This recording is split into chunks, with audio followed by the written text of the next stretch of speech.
স্ত্রীকে কি বলতে চান লাস্ট? নাথিং। কিছুই না?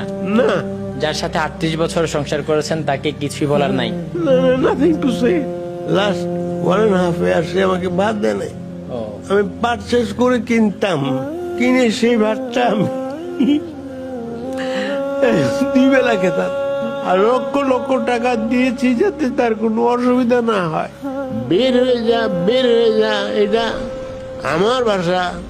মানে আপনাকে এইভাবে বলতেছিলেন? হ্যাঁ, তুই তখন তো তুই ফুল মারছেও ঘরের মধ্যে।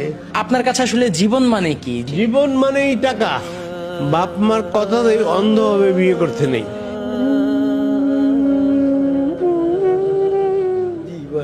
কেমন আছেন? ভালো আছি। আপনার গ্রামের বাড়ি কোথায়? এটা আমার ব্রাহ্মণবাড়িয়া জেলার নবীনগর থানার মোল্লা গ্রামে। আপনার পরিবার আছে আঙ্কেল? আমার পরিবারের সবাই আছে বলে আমার মনে হয়, কিন্তু তাদের কথাবার্তা আচরণে মনে হয় তারা যেন নাই। আঙ্কেল, আপনার ছেলে মেয়ে কয়জন? ছেলে 1জন, মেয়ে 2জন। নাম কি তাদের? জার্মানিতে থেকে, তার বয়স হচ্ছে 37 প্রায়। নাম আমিনুর রহমান। বাংলাদেশ ঢাকা বিএলএর একজন ভালো ইঞ্জিনিয়ার, কিন্তু সে যাবেই বিদেশে আমি মানা করার পরেও। আচ্ছা, আপনার ছেলে ইঞ্জিনিয়ার, সে জার্মানিতে থাকে। আচ্ছা, আর মেয়েদের নাম কি, কি করে তারা? মেয়ে নসিন আঞ্জুম, ও চাকরি করে। আচ্ছা, আপনার বড় মেয়ে জব করে, আর ছোট মেয়ের কি অবস্থা, সে কি করে? ছোট মেয়ে মেট্রিক পাস করার পরে এখন লেখাপড়া করে বিজিবি কলেজে। তাহলে ছোট মেয়েকে এখনো বিয়ে দেননি? না না না। বড় মেয়েকে বিয়ে দিয়েছে? হ্যাঁ, জি জি। নাতি নাত করেছে? এক নাতি আছে।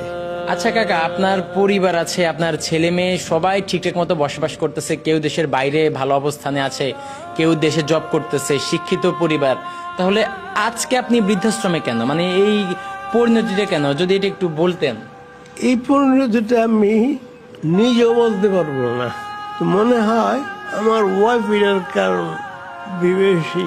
বিয়ের সময় আমি বিদেশ থেকে আসছি, তারা বিয়ে করাইছে আমাকে, আমি জানিও না ঠিক মতো। কিন্তু মেয়েটা ছিল, চলাফেরা ভালো ছিল না। তার তখন প্রেমিকের সাথে সম্পর্ক, আর চলাফেরায় বোঝা যায় তার সম্পর্ক আছে। সে অনেকবার চেষ্টা করছে আমার সাথে বিয়ে ভেঙে দেওয়ার জন্য। তার বাবাও চেষ্টা করছে অনেকবার ভেঙে দেওয়ার জন্য, কিন্তু আমি চেয়েছিলাম একটা ভাঙ্গা ফ্যামিলিকে জোড়া রাখাতে, অ্যাটলিস্ট টিকে থাক। তো এগুলো করতে করতেই এতটা সময় চলে গেছে।